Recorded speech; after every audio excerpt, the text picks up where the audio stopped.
IPL 2024 17వ season ఓ రేంజ్లో rough ఆడిచ్చేస్తుంది. ఎవరు expect చేయని రిజల్ట్స్, థ్రిల్లింగ్ మ్యాచ్లు, అన్ఎక్స్పెక్టెడ్ చేంజెస్.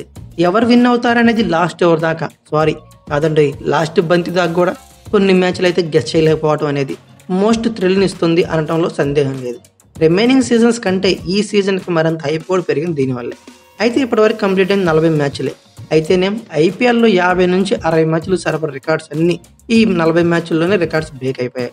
600 పైన సిక్స్లు, 1000కి పైన ఫోర్లు, ప్రతి 11 బంతులకి ఓ సిక్స్, ప్రతి మ్యాచ్కు చాలకి యావరేజ్గా 19 సిక్స్లు, ప్రతి 5 బంతులకి ఫోర్లు, ఒక ఫోరు, అలానే ప్రతి 4 బంతులకి డెత్ ఓవర్స్లో ఒక ఫోరు పడుతుంది.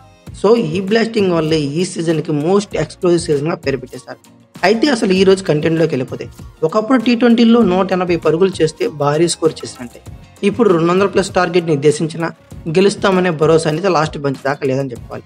ప్రస్తుత ఐపీఎల్ సీజన్లో కొన్ని మ్యాచ్ల ఫలితాలను చూస్తే అలాగే అనిపిస్తుంది. 9 మ్యాచ్ల్లో ఇలాంటి పరిస్థితి నెలకొంది. ఇందులో 3 హైదరాబాద్ ఆడినవి. రికార్డు స్కోర్ చేసిన ఒకానొక దశలో ఆ జట్టుకి ఓటమి భయం తప్పలేదనే చెప్పాలి.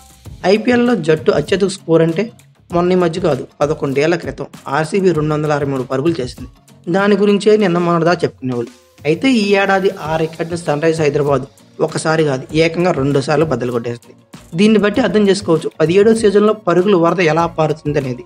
ఆ జట్టు అంటే ఎస్ఆర్హెచ్ జట్టు ఈ సీజన్లో 277 పరుగులు ఒకసారి, 287 పరుగులు ఒకసారి, 266 పరుగులు ఒకసారి, 204 పరుగులు ఒకసారి చేసింది. అంటే 200 పైన స్కోరు 4 సార్లు చేసింది అనమాట.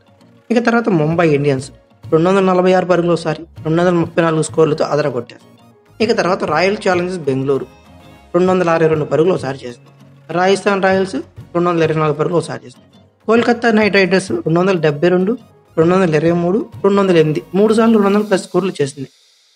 చెన్నై సూపర్ కింగ్స్ ఓసారి 206 పరుగులు కొట్టగా, పంజాబ్ ఓసారి 200 పరుగులు చేసింది. ఢిల్లీ కూడా 205 పరుగులతో 200+ క్లబ్లో చేరింది. ఇలా 8 జట్లు 16 సార్లు 200 పైగా పరుగులు చేశాయి. వీటి కారణాలు ఏంటని అందరూ ఆలోచనలు పడిపోయారు. క్రికెట్ విశ్లేషకులు తమ కారణాలు తాము చెప్తున్నారు. అవి ఏంటో ఒకసారి చూసేద్దాం. ఇంపాక్ట్ ప్లేయర్ నిబంధనతో అదనంగా మరొక బ్యాటర్ జట్టులోకి వస్తున్నాడు. కోల్కతాతో మ్యాచ్లో జోస్ బట్లర్ ఇంపాక్ట్ ప్లేయర్గా వచ్చి శతకంతో జట్టును గెలిపించాడు. అలా ఈ రూల్ భారీ స్కోర్లకు ఒక కారణం చెప్పవచ్చు. అలానే పిచ్చులు బ్యాటింగ్కి అనుకూలంగా ఉండటం కూడా మరో కారణంగా మారింది. అదేదో సినిమాలో చెప్పినట్లు కొడితే బౌండరీ అనేలా కొన్ని పిచ్చులు రూపొందిస్తున్నారు.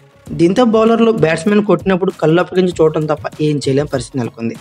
మరోవైపు ఆర్సీబీ లాంటి కొన్ని జట్లు పేలవమైన బౌలింగ్తో ఇబ్బంది పడుతూ భారీ స్కోర్లకి ఆజ్యం పోస్తుంది. పరుగుల నియంత్రణలో ఆ జట్టు తడబడుతుంది. బంతి ఎక్కడేసినా మైదానం నలువైపులా బౌండరీ దాటించగలిగే నైపుణ్యాలను కొత్త కుర్రాలు మెరుగుపరుచుకున్నారు. విభిన్నమైన షాట్లతో అంటే 360 డిగ్రీ ప్లేయర్లు అనిపించుకునే పనిలో పడ్డారని చెప్పాలి. చిన్న మైదానాలు, బౌండరీ డైమెన్షన్లు కూడా కొండంత స్కోర్ను కారణంగా చెబుతున్నారు. ఓ కార్నర్ను లక్ష్యంగా చేసుకొని షాట్లు ప్రాక్టీస్ చేసి భారీ షాట్లతో స్కోర్లు పెంచేస్తున్నారు. బౌలర్లకు వరంగా ఉంటుందనుకున్న 2 బౌన్సర్ల రూలు బెడిసి కొడుతుంది. షార్ట్ బంతులతో వారిని ఇబ్బంది పెడదామని భావించిన బౌలర్లకు అప్పర్ కట్లు, సూప్ షాట్లతో ఆ బంతులను బౌండరీలు దాటి చేస్తున్నారు. ఇక్కడ విషయం ఏంటంటే ఇన్నేసి పరుగులు చేసిన ఆ టీంలు భయపడ్డాయనే చెప్పాలి. ఎందుకంటే లక్ష్య ఛేదంలో చివరి వరకు కొన్ని జట్లు అది పెద్దదేం కాదేమో అనిపించేలా ఆడుతున్నాయి. కోల్కతా 208 పరుగులు చేస్తే హైదరాబాద్ 204 పరుగులు చేసి వచ్చేసింది. ఆల్మోస్ట్ 3 రన్స్ తేడాతోనే ఓడింది అంతే. ఇక తర్వాత 277 పరుగులు భారీ score record Hyderabad Mumbai Indians మీద చేసింది. కానీ చేజింగ్లో ముంబై ఇండియన్స్ ఆల్మోస్ట్ 246 కొట్టేసింది. అంటే 20 రన్స్తోనే ఓడింది. ఇక హైదరాబాద్ ఇచ్చిన 283 పరుగుల లక్ష్యాన్ని ఛేదించే క్రమంలో ఆర్సీబీ ఏకంగా 262 పరుగులు చేసింది. ఆల్మోస్ట్ వణికించేసిందని చెప్పుకోవాలి. ఇక కోల్కతా 223 కొడితే రాజస్థాన్ అలవోగ్గా ఛేదించేసిన 224 పరుగులు చేసింది. సో అలాగే కోల్కతాపై బెంగళూరు 221 పరుగులు చేసి 1 రన్ తేడాతో ఓటింగ్ పాలైంది. దీంతో ఐపీఎల్లో 200+ స్కోర్లు కొట్టినా విజయం మీద నమ్మకం అంతంత మాత్రమే అంటున్నారు క్రికెట్ విశ్లేషకులు. అయితే ఈ 200+ స్కోర్లు గురించి, ఐపీఎల్ 2024లో జరిగే పరుగుల వరద గురించి, ఈ బ్లాస్టింగ్ గురించి మీరేమనుకున్నారో కామెంట్ బాక్స్లో పిన్ చేయండి. అలాగే ఈ వీడియో కనుక మీకు నచ్చితే like, share, comment plus subscribe చేసుకోండి. అలాగే పక్కనే ఉన్న బెల్ ఐకాన్ ఒకటి మాత్రం మర్చిపోకండి. Thank you for watching. Have a nice day.